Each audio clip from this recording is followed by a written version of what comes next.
Y se quedó uno dándole vueltas a estos temas. Confusión y errores. Eso fue lo que dejó la tómbola judicial en enero y la selección, ¿eh?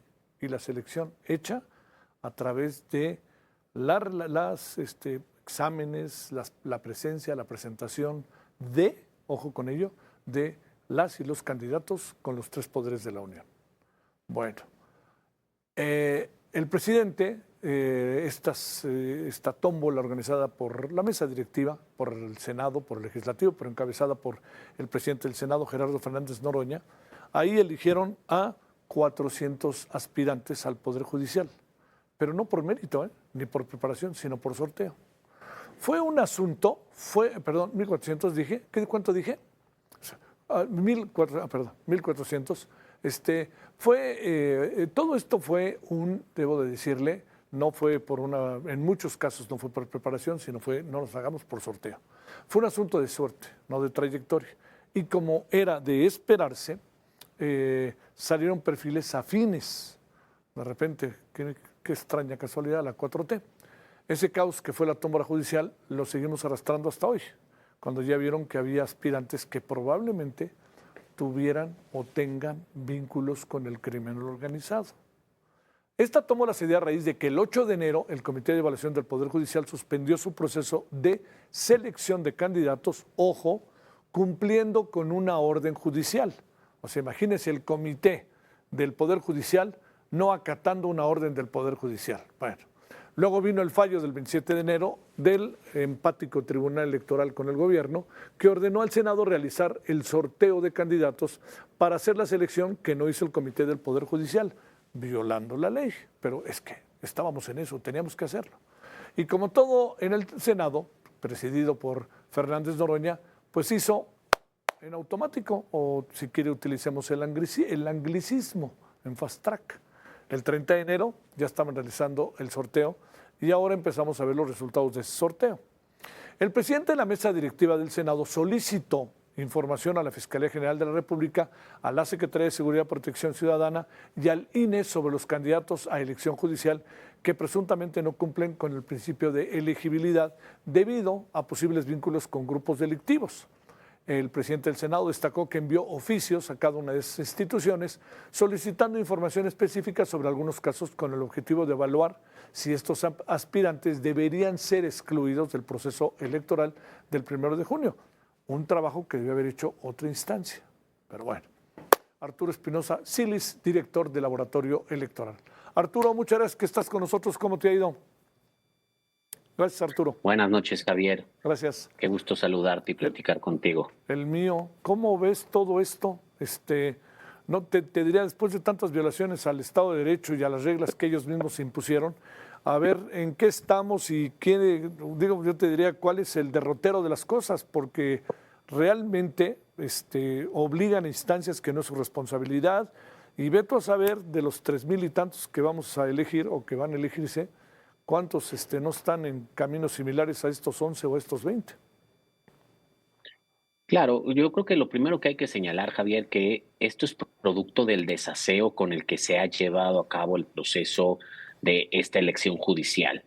Se ha hecho a las prisas, se ha hecho sin reglas, se ha hecho más bien como una justificación a la remoción de jueces para tratar de legitimar la remoción masiva que hicieron de los jueces, más que como una verdadera intención por mejorar la calidad de la impartición de justicia en este país.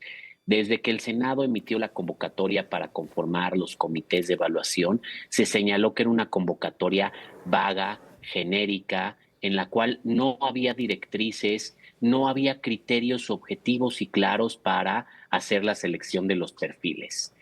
Desde luego, cuando se integraron los comités, también se señaló que varios de sus integrantes eran personas más bien afines al oficialismo, más que especialistas en temas de justicia, más que personas que tuvieran una visión clara de hacia dónde debe ir la justicia y sobre todo, de qué tipo de jueces y juezas debemos de tener en este país. El trabajo pues fue evidente el desastre con el que llevaron a cabo las evaluaciones. No solo todo culminó en una tómbola, sino que realmente no hubo filtros, se conocieron varias de las entrevistas muy superficiales, sin realmente hacer un análisis de fondo. ¿Y qué tiene como consecuencia todo esto? Que pues hoy en día tenemos candidaturas que no reúnen los requisitos de idoneidad, que no son personas íntegras, que no son personas con ética profesional, ética para ser juzgadores y juzgadoras, que no son personas con real probidad y que por el contrario tienen denuncias, han sido representantes de personas, de criminales, representantes recientes, abogados y abogadas recientes, han sido personas que están denunciadas de crímenes graves, que están señaladas por sus víctimas como posibles delincuentes. Y creo que esto es lo que debemos evitar, que este tipo de personas se conviertan en juzgadores y juzgadoras en este país, que asuman estos cargos en los cuales, pues, probablemente van a acabar juzgando a sus clientes o van a acabar conociendo de asuntos en los que ellos estén involucrados. Creo que primero tienen que resolver sus conflictos, sus denuncias, tienen que ser exculpados si es que son inocentes, como varios de ellos señalan, y después tienen que buscar un cargo jurisdiccional. Estamos haciendo el trabajo desde la sociedad civil que no hicieron los comités de evaluación y que esperamos que ahora hagan las autoridades electorales. ¿Qué tiene que hacer el INE? Porque lo están colocando contra la pared, Arturo, de que el INE tenga que revisar casi que los currículums. Y ahora ya se les ocurrió ir a la Fiscalía y ya se les ocurrió ir a la Secretaría de Seguridad Ciudadana. Aquí uno se plantea, Arturo, si esto no era un trabajo que se debió haber hecho previamente, independientemente de la decisión del Poder Judicial de no continuar su comité debido a un planteamiento que el propio Poder Judicial le había hecho. Desde luego, no me cabe duda alguna que este es un trabajo que debieron de haber hecho los comités de evaluación. Es ahí donde hay que poner la responsabilidad en estos comités que no hicieron su trabajo, que no hicieron un escrutinio acucioso de los perfiles que se les pusieron, seguramente por falta de tiempo, pero seguramente también por falta de interés, no sé si sea por falta de capacidad, lo que sea, no lo hicieron. Pero entonces, justo lo que hicimos estas organizaciones que denunciamos a estas candidaturas fue hacer esa chamba, fue hacer las investigaciones, obtener los elementos de prueba, presentamos las denuncias, presentamos los testimonios de las víctimas. Algunos de los escritos que presentamos son firmados por las víctimas, ellos son los sujetos denunciantes y les hicimos la mitad de la chamba a las autoridades. Ahora solo está en sus manos tomar la decisión de si estas personas deben de continuar en el proceso o no.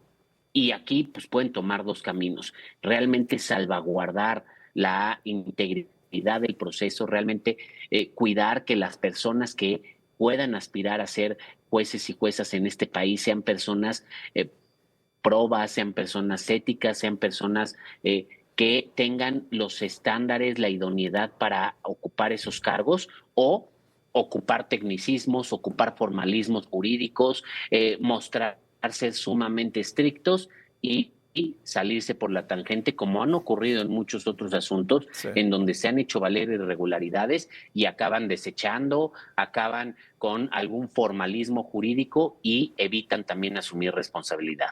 Estamos en una elección que es sumamente relevante para este país y alguien tiene que asumir las responsabilidades y los costos para evitar una tragedia en la impartición de justicia. Sí, sí, sí. Oye, Arturo, a ver, se argumenta, ¿qué piensas de esto? De 3,000 y tantos o de tantos mil aspirantes que había, pues se nos tenían que colar algunos. Y te pregunto, ¿habrá más candidatos, candidatas que tuvieran estos señalamientos? Porque además el Senado supo de ellos por la denuncia ciudadana al INE, no por otra razón, ¿no? Desde luego, Javier, estamos revisando más perfiles, estamos viendo cuáles tienen elementos, cuáles hay elementos para presentar una denuncia, que sí hay pruebas, que sí está demostrado que son personas que tienen vínculos, que son sospechosas de conductas ilícitas y que no deben de ser jueces, que no deben de cumplir con esta idoneidad para ser juzgadores y juzgadoras. Y en ese sentido, pues sí nos parece que se debe de actuar antes de que lleguen a esos cargos. Sería una tragedia de verdad para la impartición de justicia. Sería contrario a los objetivos que se plantearon para esta reforma, que era en parte terminar con la corrupción en el Poder Judicial, que este tipo de jueces sean los que en unos meses estén conociendo de asuntos y que estén emitiendo sentencias. Creo que hay que hacerlo oportunamente.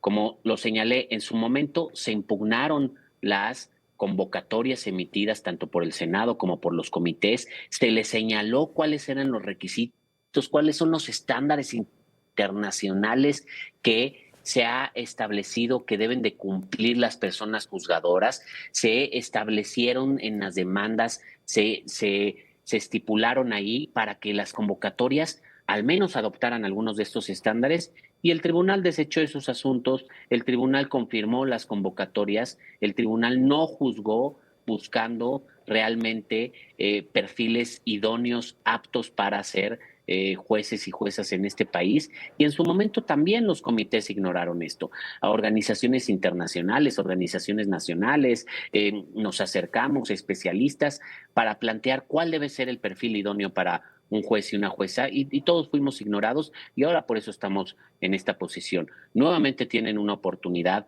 de hacer las cosas bien, de evitar que este tipo de perfiles, les pusimos las denuncias, les señalamos a las personas, les presentamos pruebas, les presentamos testimonios de sus conductas ilícitas, de sus conductas, de sus vínculos con organizaciones criminales. Esperemos que de verdad actúen, si no, pues realmente esta reforma, estas elecciones son una farsa. Dicen, dentro de tantos candidatos, algunos se nos tenían que colar. ¿Qué piensas de eso para cerrar, Arturo?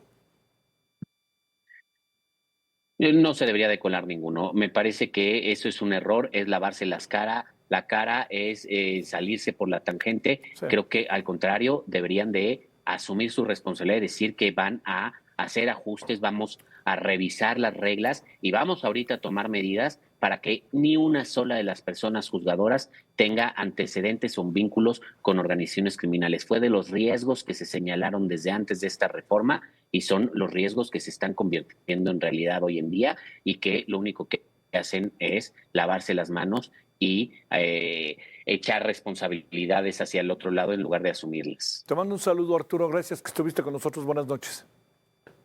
Muchas gracias. Muy buenas noches, Javier. Gracias, Arturo Espinosa. Gracias.